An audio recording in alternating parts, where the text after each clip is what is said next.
pour réussir dans l'entrepreneuriat, il faut apprendre des autres. C'est hyper important. Et je vais donner un exemple de ce que moi j'ai appris en discutant avec le patron de Lily Gray. C'est une enseigne qui vend tout le marketing des produits autour de Harry Potter et c'est un mec super sympa qui est le patron. Et je discutais avec lui une bonne heure et demie, tu vois. J'ai appris énormément sur ce qu'il fait de sa vie, de comment est-ce qu'il a construit, de quels sont ses objectifs. Et tu vois, dans son cas à lui, pourquoi est-ce qu'il réussit à monter un magasin alors qu'il est architecte, tu vois, il n'a rien à voir du tout, et il a monté ce magasin, c'est parce qu'il a une motivation interne qui est hyper forte.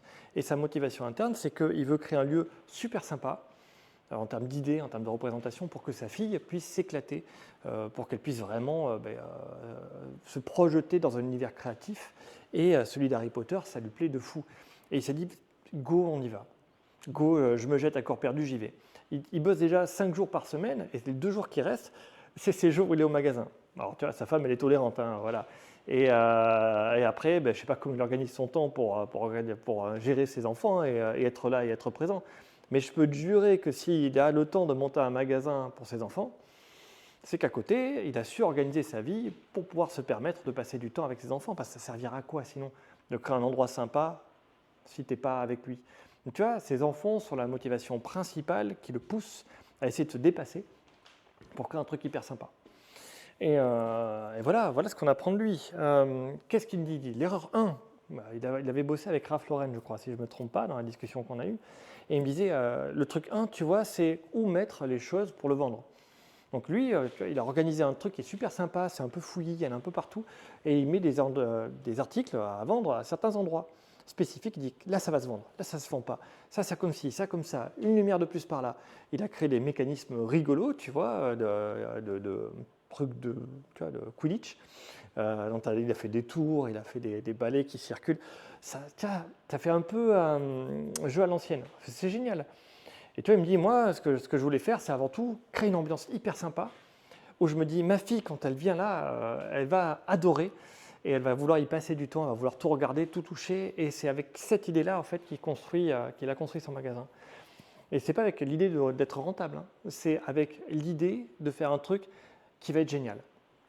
Où il dit, j'ai envie de passer du temps ici, j'ai envie que les gens restent là, touchent à tout, regardent un peu tout, me posent des questions, se renseignent. Et tu vois, j'ai vu dans ce magasin, tu as des photos dédicacées, tu vois.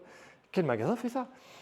Tous les magasins que j'avais vus, moi, ils vendent des articles. Là, ils vendent des photos dédicacées, ça n'a aucun sens parce que moi, je ne suis pas assez fan pour acheter ça, peut-être le fond, mais ça met en évidence que c'est un véritable fan de cet univers de Wizard World et que sur le coup, il s'y donne à fond. Et il essaie de faire plaisir à sa communauté qui est là aussi. Voilà. Apprends des autres, apprends à les connaître. Passe du temps avec eux, questionne-les, qu'est-ce qu'ils font, quoi, comment. Les gens qui t'inspirent en fait.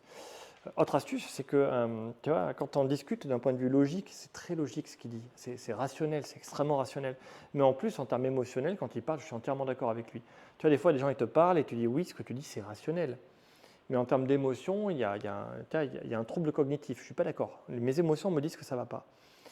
Ça, c'est un truc qui te guide. Il faut le garder en tête. Ça, c'est très important. Il faut que, à la fois, ta rationalité, ton intelligence, tes capacités d'analyse, mathématiques, soient en phase avec tes émotions, qui représentent quelque part tes instincts et ta capacité à t'adapter en permanence. Voilà, les émotions, l'instinct, c'est la somme de tes raisonnements. Et donc, il faut que la somme de tes raisonnements intuitifs soit accordée avec tes raisonnements rationnels. Et le mieux que tu as à faire pour apprendre, c'est questionner les gens, connaître leur vie, pourquoi ils font ci, ça, comment ils s'y prennent, leur demander des détails. Je m'arrête là.